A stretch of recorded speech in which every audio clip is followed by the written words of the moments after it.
It's been 3 months with the iPhone 16 Pro and I've got a lot to say. From a camera feature that changed how I shoot entirely to frustrating design flaws. Is this the iPhone to buy? Or maybe there's a better option? In this video we'll go over the design and how it holds up being used caseless, the performance, the incredible battery life, the Pro-like camera and its flaws, the stunning display, and we'll also talk about another iPhone that maybe is better than this one. Let's start with the design. I'm coming from the 14 Pro and the one design feature I was most excited about was titanium. Because of its weight. The Pro models have become heavy, the titanium chassis should have changed that, and it did.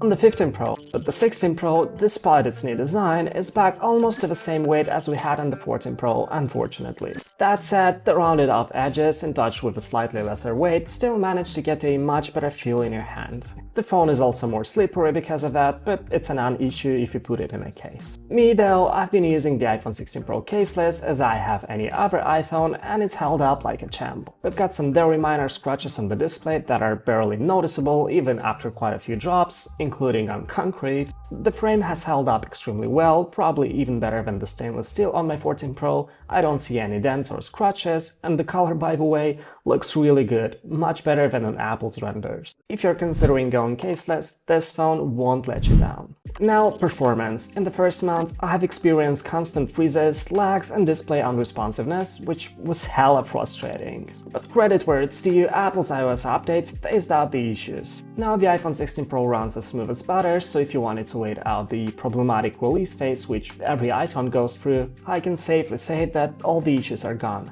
The A18 is extremely fast when it comes to editing and rendering videos or photos. It doesn't get as hot as previous iPhones did. In fact, it's 30% more efficient at managing heat, and it's also very efficient with its battery usage. Speaking of battery life, absolutely insane. No matter what you do, it will last you at least 6 to 8 hours. This iPhone has the best battery life I have had on any iPhone that I've used, and when I say 6 to 8 hours, I mean intensive work like non-stop shooting, editing, creating and posting all of mobile data. When it comes to normal, everyday usage like scrolling through your feed, texting, a few calls here and there, taking a pic or two, it easily gets you at least 12 hours of battery life.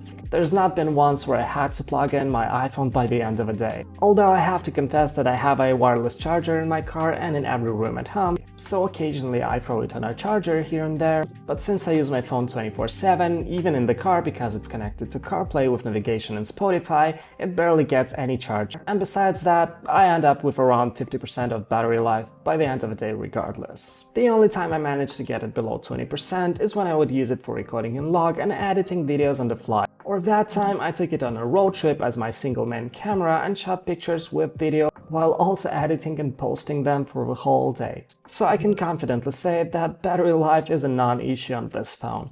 I can only imagine it being much better on the Pro Max. The camera's main lens is still that from the 14 Pro, so the image quality must be the same. Kind of.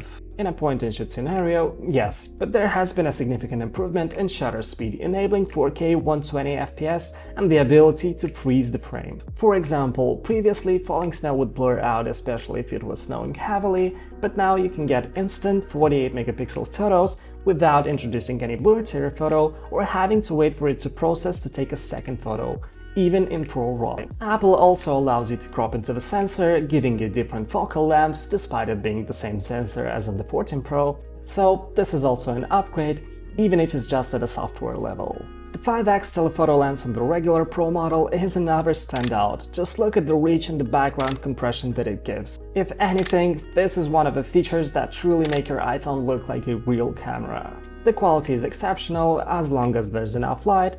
After all, this is the smallest sensor out of all three, so as soon as the light gets dim, it becomes extremely grainy and constantly hunts for focus, but it's still my favorite lens. The ultra-wide lens also got a significant upgrade. It's now a 48 megapixel sensor, which gets you much clearer images during daytime, but since it has an increase in actual size, the ultra-wide lens also has become a lot worse when it comes to low light. But even then, that shouldn't be a big issue, since you still can shoot in 12 megapixels, which will help the sensor gather more light. With all the sensor upgrades, Apple has also added 3 new features to the camera.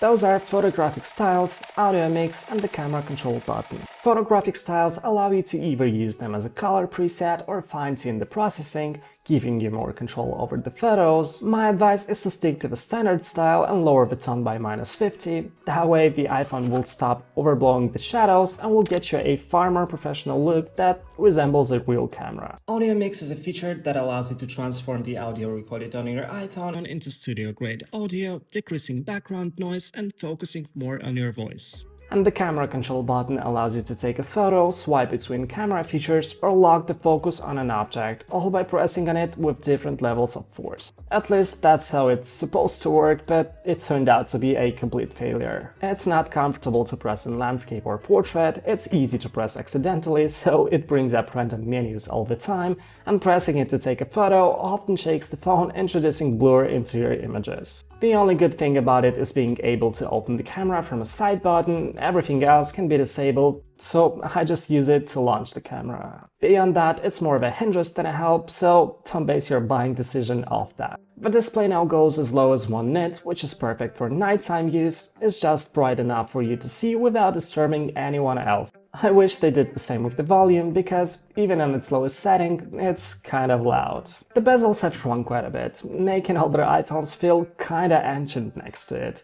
The size of the display has increased from 6.1 to 6.3, mainly because of the bezels, but it's also ever so slightly taller. The upgraded ceramic shield has held up well, it took quite a few hits without any damage, although it hasn't become any more scratch resistant, but that also hasn't been that big of a deal. Other than that, it's still the same beautiful, high refresh rate panel with best color and white balance accuracy out of any smartphone. Now, is the iPhone 16 Pro worth upgrading to? If you're coming from the 15 Pro, 14 Pro, or maybe even the 13 Pro, the changes might not justify the cost. A reason to upgrade would be if it helps you make money, or maybe you're dying to have USB-C. But even then, I'd recommend the 15 Pro over the 16 Pro any day of the week. They're barely any different, with only exception in battery life and the 5x telephoto. Other than that, the 15 Pro has got everything for a lesser price, not to mention it's lighter and doesn't have a barely useful camera control button. However, if you have an iPhone 12 or older, the 16 Pro is a killer upgrade.